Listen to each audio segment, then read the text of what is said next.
Dans l'actualité également, le lancement d'une campagne pour rendre les Parisiens plus aimables. Vous avez bien entendu. Et plus précisément, pour encourager ceux qui ont affaire aux touristes à mieux les accueillir, connaître les goûts des Chinois, les habitudes des Espagnols, apprendre quelques mots également.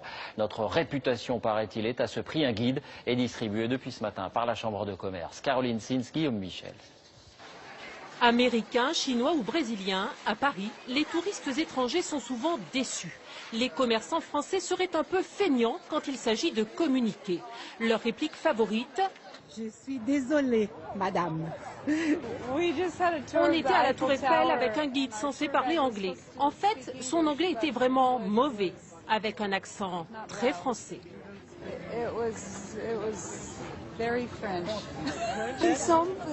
Dans certains endroits, les gens ne sont pas du tout sympas. Ils refusent de répondre à nos questions. Ils nous disent « Hein ?» Nous allons vérifier sur la plus fréquentée des avenues, les Champs-Élysées. Avec une caméra cachée, je me fais passer pour une étrangère. Dans ce kiosque à journaux, la vendeuse ne parle ni allemand, ni anglais.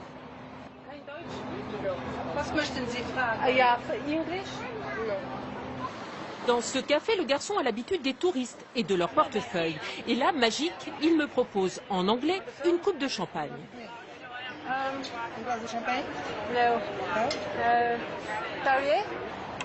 Ce chauffeur de taxi, lui, ne parle aucune langue étrangère et il ne fait aucun effort.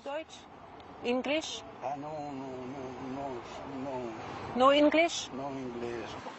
Pour améliorer la réputation de la France, la Chambre de commerce distribue une brochure aux Parisiens. À l'intérieur, quelques conseils utiles sur un mode humoristique. Les Japonais ont fortement besoin d'être rassurés.